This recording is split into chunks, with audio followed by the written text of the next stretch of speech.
episode 3471, A Road to Somewhere. Moms, it's time to rediscover, rejuvenate, and renew who you are in mind, body, and spirit. Welcome to Create Your Now, Your Best Selfie, the show to help you do just that. Here's your host, certified life coach, personal trainer, and nutritionist, Christiane Wargo. Happy day. How are you doing? How's your week going? Guess what? Okay, really, it's your weekend. Guess what has started, though? It's the Olympics. Oh, come on. I know you're excited wherever you are around the world. This is something to celebrate together. But today, I want you to take a moment and focus on the person you're sleeping with, a road to somewhere. For those of you who are brand new to Create Your Now, welcome to this incredible family. I'm so delighted of your presence. If you already had the opportunity, you want to head on over to createyournow.com, where you can learn more and sign up for the Kisses newsletter, the Keep It Simple strategy, everyday solutions to live, love, and impact. Well, this episode is brought to you by AIM, Inspiring Connection and Community.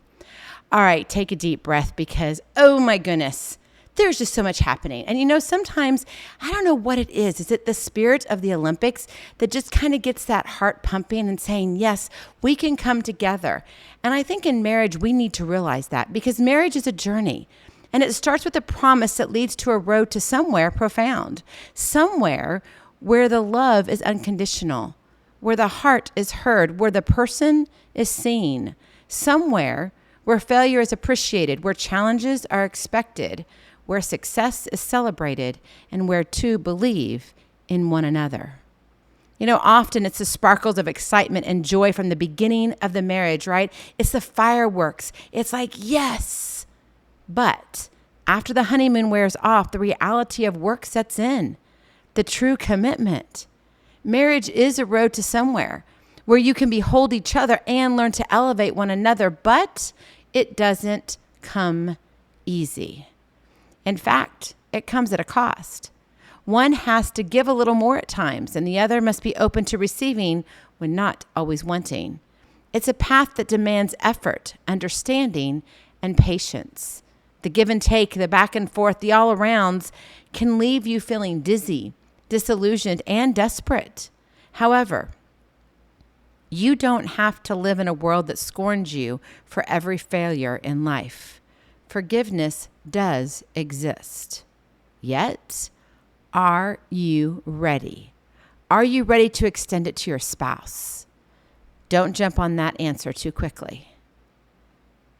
A lot of times we're like, yes, I am. But in the moment, the real moment, when you have to check yourself, and if all the world's eyes were on you and you were having your marriage Olympics, what would the world be seeing?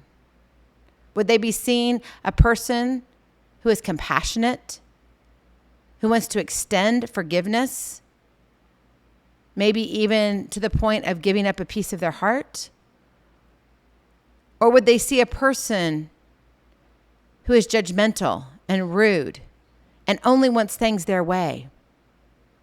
What medal of honor would you get, or would you get any? My friend, if you want to build your marriage on a strong foundation, your cracks have to be filled with forgiveness. That is your Kiss to Keep It Simple strategy. Fill the cracks with forgiveness. Because you know when you look at your foundation, right?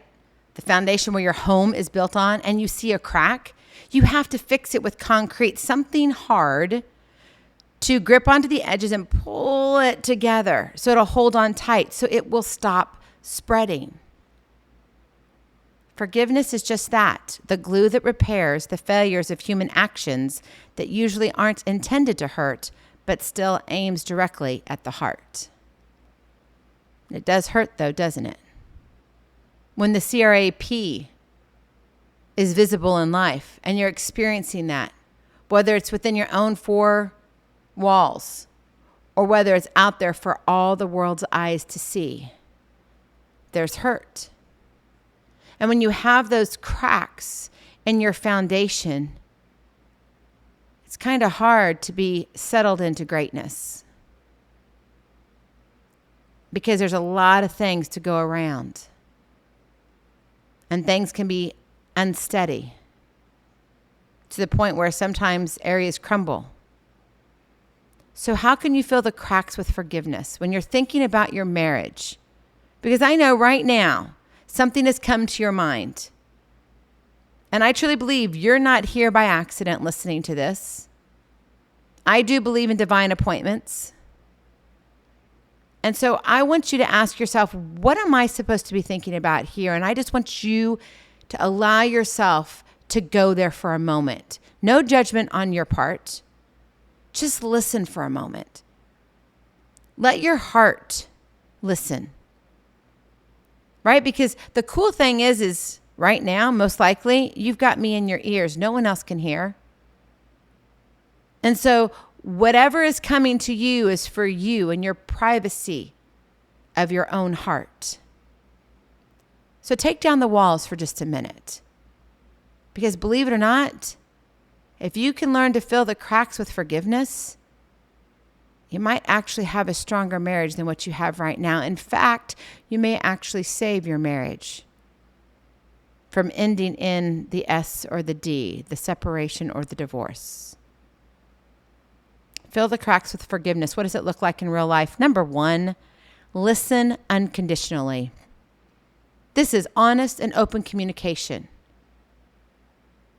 Communication is key to resolving conflicts and fostering forgiveness, but for whatever reason, we don't do it. God gave us 2 ears for a reason and 1 mouth. Shh, exactly. So take the time to listen to your partner's perspective and share your own feelings constructively, respectfully. Don't sit there and throw accusations. Talking should not be a war. Remember, communication is not just about speaking, but also about truly understanding each other's hearts. Are you listening for that? Or do you just want to be right? I know sometimes I'm one who can just kind of say things, and I say them all out of love, and you know that. But it does kind of come at you fast, and you're like, oh, yeah, that was kind of a sucker punch. Sucker punch to the heart. Are you truly listening unconditionally?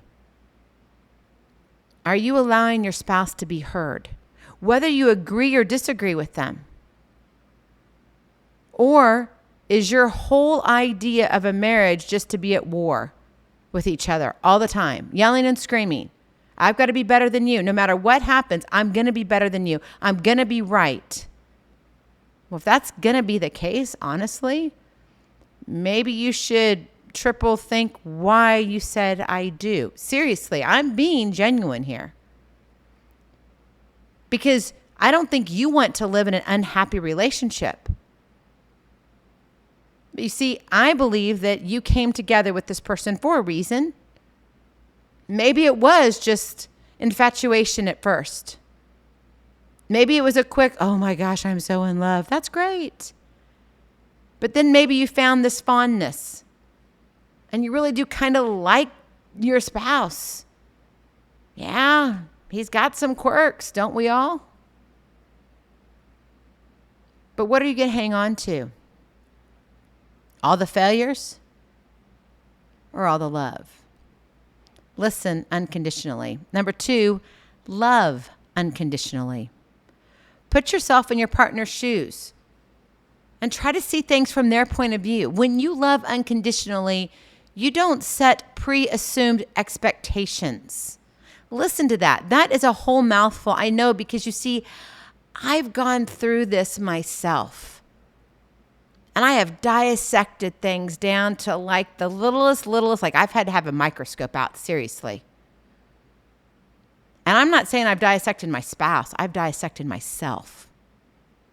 I've looked at myself in the mirror saying, okay, what can you do better, Christiane? How can you change things? Where is your tone of voice? How does your love show up? Is it just spaghetti on a wall? Or is it a love note on the heart for the one that you call your all? You see, when you love unconditionally, you don't allow those pre-assumed expectations to exist. You nullify them. Let empathy be the heartbeat of your love, allowing you to connect on a deeper level, fostering compassion and forgiveness. Being able to understand and relate to each other's emotions actually can strengthen the bond between the two of you. Imagine that. What if you did have your emotions that would be kind of like glue also? Would that not be amazing? You wouldn't be like, oh, I'm sleeping in the other room tonight, times 2, times a month, times a year, times am I ever coming back in here? Seriously. I mean, this stuff is real life, right? No one sits around the table talking about this kind of stuff, but we do here. Because your marriage matters. You matter, my friend. Listen unconditionally. Love unconditionally. And finally, number 3, let go unconditionally. Holding on to past resentments can only hinder the path to forgiveness. It's kind of the weeds. At times you're like, oh yeah, but I like to gather them all up and then kind of smush them together and say, see what you've done to me. Yeah, I know. I know how that fiery spirit can come out. I get it. But it's going to hinder the path to forgiveness. You're going to have a hard time filling the cracks in your foundation, which means your marriage isn't going to be solid. Learn to release grudges and move forward with a clean slate. My friend, it's your presence that matters. If you carry around all your sweetheart's trash every day, you will miss the blessing right in front of you because all you see is the past. Think about that. If you keep carrying around the trash, I just took out the trash, 2 days ago? Oh yeah, how fun is that? I love trash day. Not really. But I do love it when I get to take it out and when I come back, my can is clean. Whoop, whoop. What about your heart? Are you holding on, carrying all that trash around? It's got to get heavy. Is it really worth it? Is it really worth putting all those weeds together, going, aha, and slamming it in front of them and saying, I got you this time again. I win. Another 1 point for me. Score. Right? Soccer's coming on. Football. Right? Depends on what part of the country you're in. I know what country you're cheering on, but man, it's the Olympics. Let's do this. It is fun. But you see, when I look at marriage, for whatever reason, we just think that we need to come out with daggers and arrows. We need to make it an all-out war all the time. I got to be better than you. I've got to score higher than you. Really? Is that how you came together? Seriously, think about it. If you carry around all your sweetheart's trash every day, you will miss the blessing right in front of you because all you see is the past. So focus on the present and the future you want to build together rather than dwelling on past mistakes. So today, I challenge you to embrace forgiveness as a gift you give not only to your sweetheart, but also to yourself. Forgiveness will expand your love and lead you on a road to somewhere. Go in peace, be present, be incredible, be you. I love you so very much. I cannot wait to see you on the other side. Blessings, hugs, and lots of love. We'll talk to you real soon. Have a glorious, blessed day. Bye-bye. Feeling inspired, ready to train for life and love your journey? Visit createyournow.com for more incredible resources to help you along the way. We'll see you next time on Create Your Now, Your Best Selfie. And remember, always be sure you consult your physician before beginning any health and fitness plan.